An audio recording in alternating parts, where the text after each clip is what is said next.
Hi, kids. Ready to read chapter 9 from our mystery read aloud?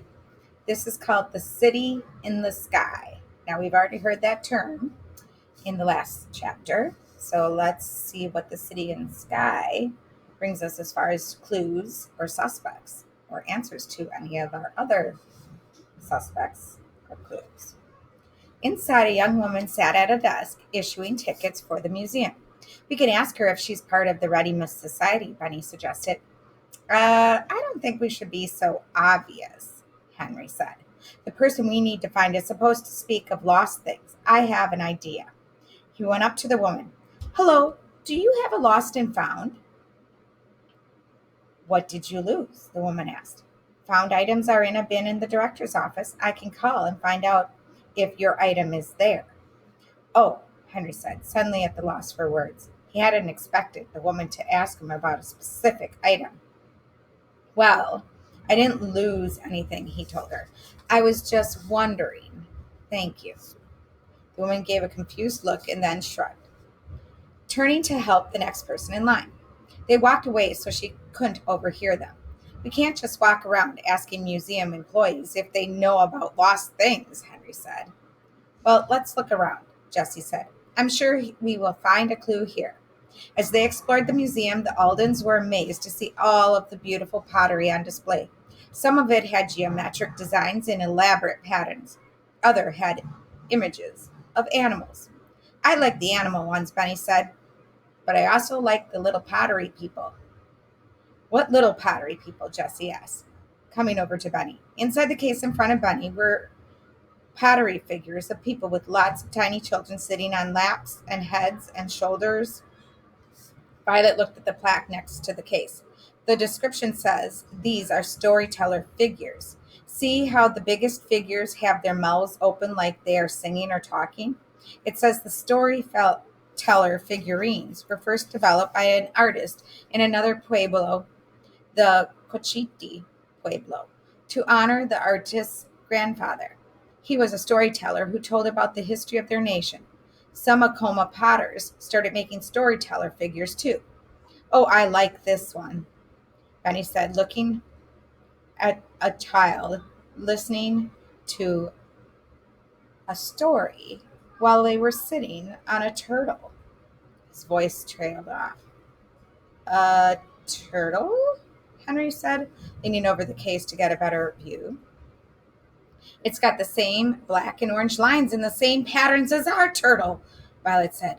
But we already knew it came from Acoma. That doesn't really help us much. Henry pointed at the plaque underneath the photograph of an elderly woman at work on a large clay pot. Look at the name of the artist, Isabel Keene. That's a nice name, Jessie said.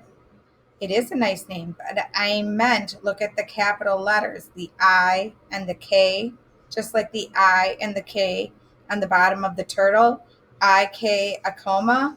I think it stands for Isabella Keene Acoma. She made the turtle.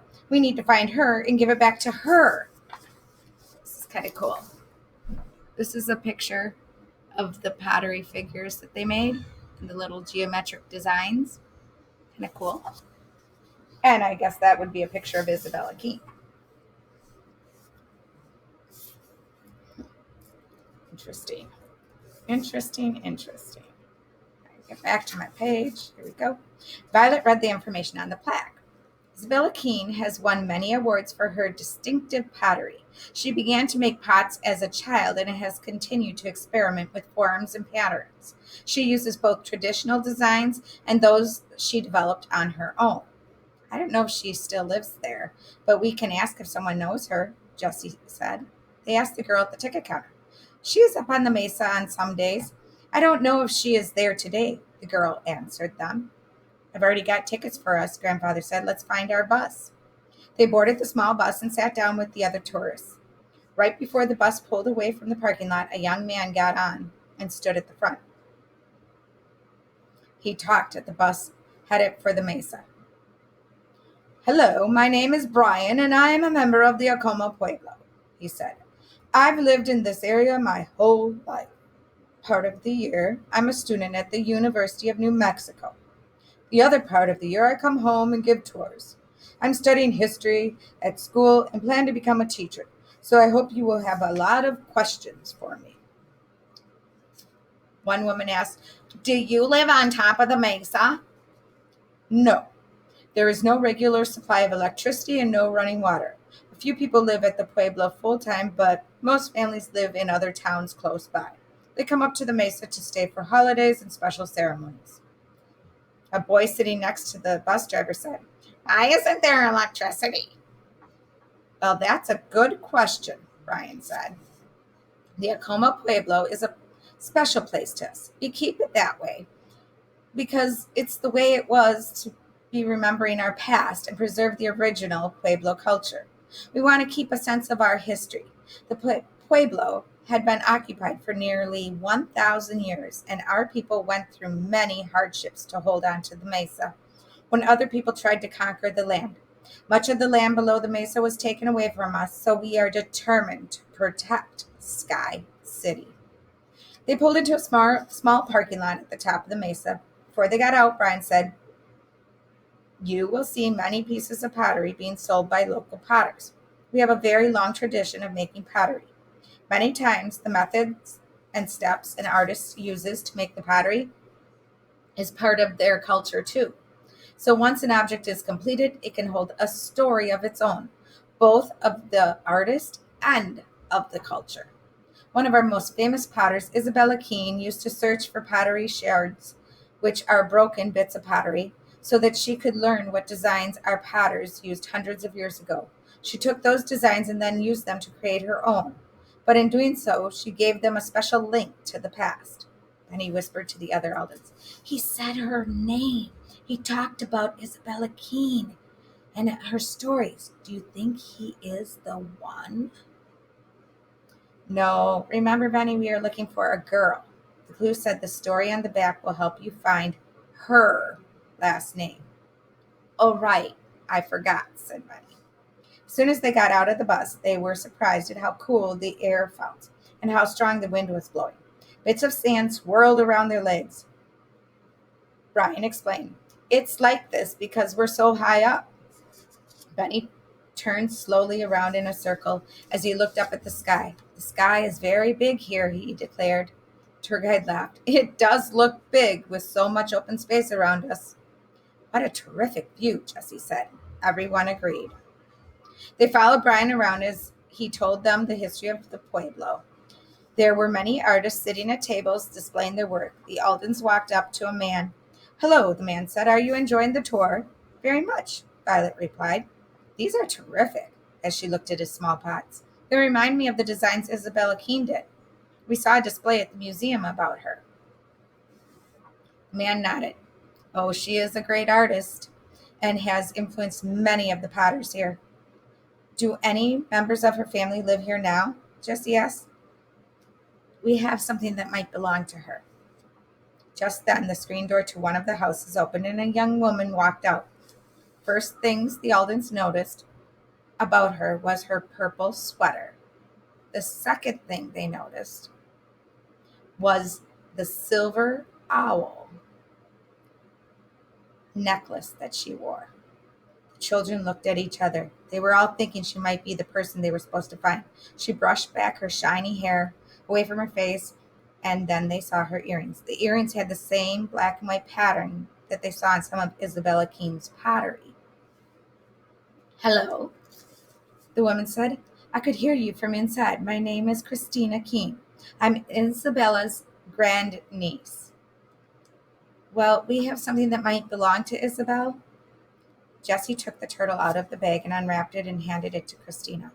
A big smile appeared on Christina's face. Oh, I recognize this. It was stolen from an exhibit of Isabel's work that was on display at a museum in Santa Fe.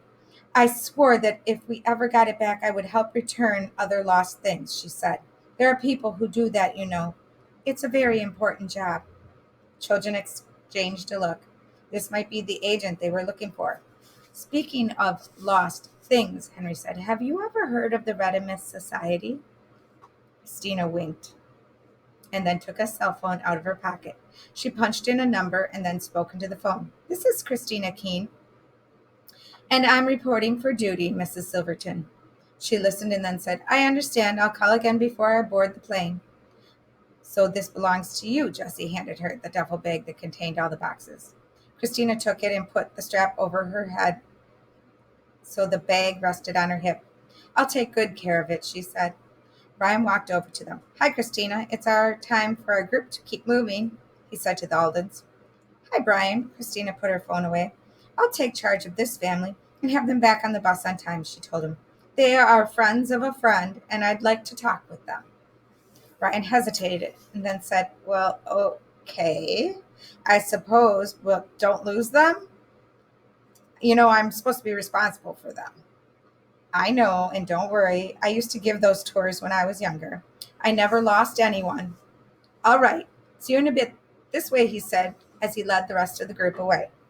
If you don't want to take the bus back, I can take you down the original steps cut into the cliff, Christina said to the Alden. It's quite an experience.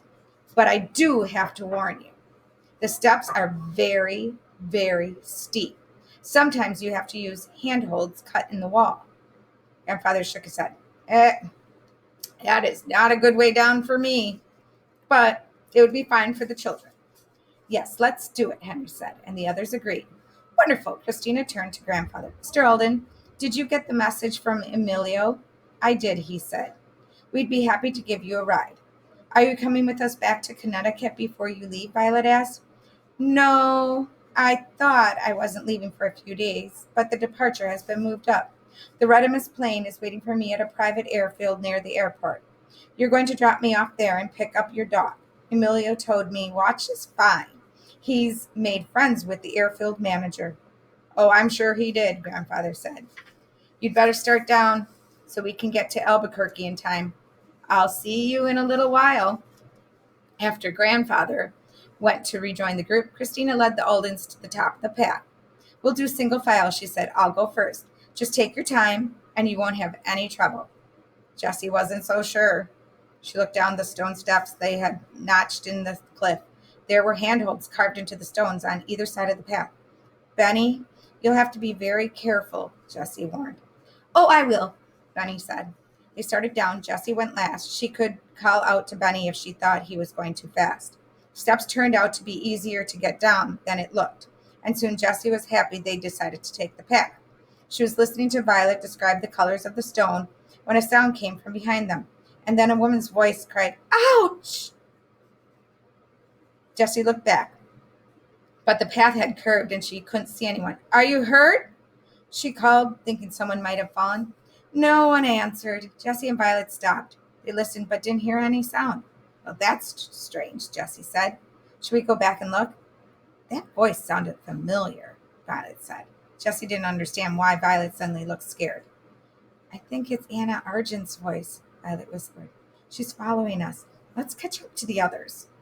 They hurried down. Jessie kept checking over her shoulder, but she didn't see or hear anything else. When they got to the bottom, Grandfather was waiting for them. Jessie hurried everyone into the car and then told them about Violet recognizing the voice. Christina looked out the window as they drove off. I don't see anyone coming down the path, she said. Even if it were Anna, she'd have a hard time catching up with us now. Let's just enjoy the scenery on the way to Albuquerque. You're really going all the way around the world? Henry asked. That's very exciting. That's the plan, Christina said. I'm eager to get out of the office and do something new. I'm a lawyer, so most of the time I help the Redimus Society with legal matters. This trip will be quite a change for me. Her phone rang. She answered and then sighed, All right, let me know if there is an update. Is there a problem? Grandfather asked. That is the end of that chapter, The City in the Sky. So, think about the clues. Think about more clues. We have some old and some new, some that have been solved and some haven't. So the question is, whose voice was that? And have they really solved the problem yet? Stay tuned.